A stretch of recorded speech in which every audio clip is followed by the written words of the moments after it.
that's true. Naked Palpatine. Oh, you pick that one. Fresh out of the clone tank, nude Palpatine is my Well, that's the first thing I think of when you say Dark Empire Palpatine.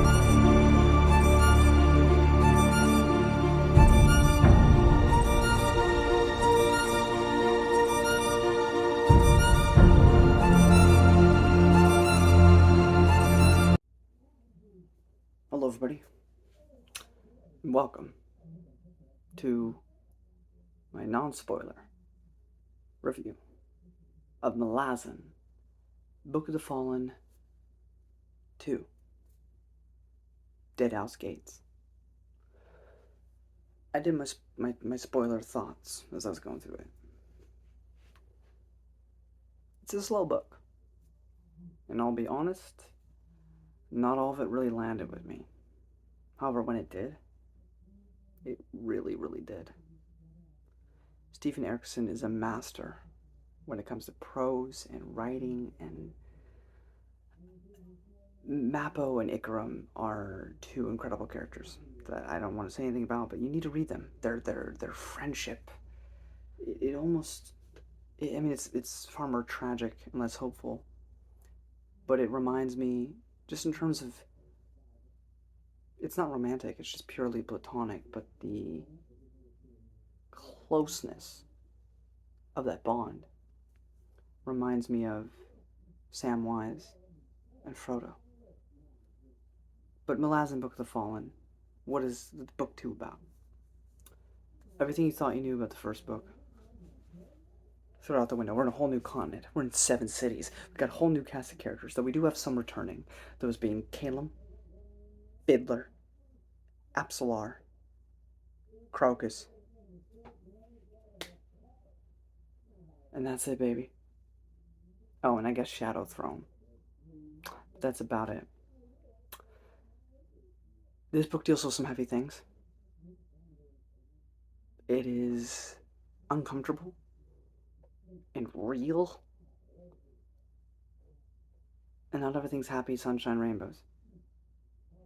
But it is written beautifully. And yet somehow you still have hope by the end. I think certain characters get a bad rep. I think Phyllis is a great character. She's just not likable. But I don't think you would be either. There's an uprising going on in 7 cities. And all of our characters getting mixed up in it. Non-spoiler wise, that's the most I can say there. But it was really good. The new characters we get introduced are pretty solid. Though, of course, my favorite are Ikram and Mappo, Trell, and half Jagut. But also, I love, I think a lot of love is given to Fiddler, making him an even better character. But, and then that ending with Lassine.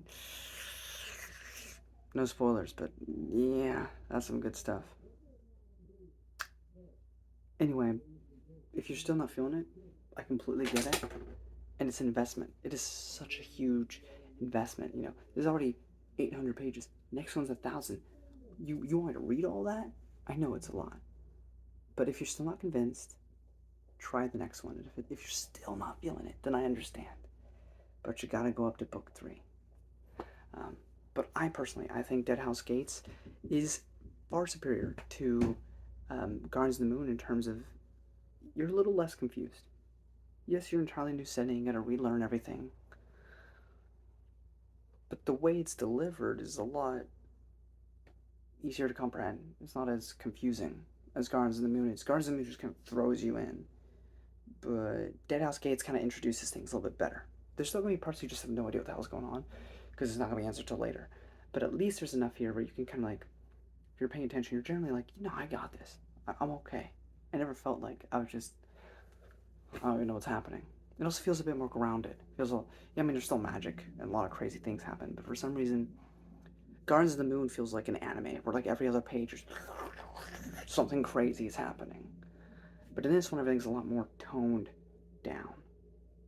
And I kind of prefer that. That being said, there's a lot of military stuff going on in here. And that, like, I just don't care. I don't care about it. Though, of course, I pick up on beautiful writing when I see it, like, children are dying.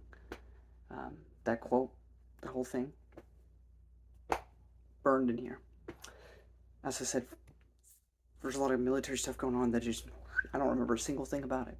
But I do remember the characters in it, like Coltane or Bolt. Oh, don't even get me started on that. Gotta keep it non-spoiler for you. But just say, if you kind of were vibing with the first one, continue with this one. And if you're still like, move on to the third one. We'll talk about it then. If you still don't like it, I understand. But if you liked Gardens of the Moon, I can't say you'll like this more, but you are definitely going to enjoy it. Power through, keep going. Especially because the last 100 pages of this book are chef's kiss. Chef's kiss. But that's about it for, I guess, my non-spoiler of this book. If you want to hear a little bit more of my in-depth thoughts, though they're kind of sporadic and jumbled, I got live streams talking about my thoughts on it as I went through. But that's pretty much it, guys. Thank you all so much for watching. And until next time,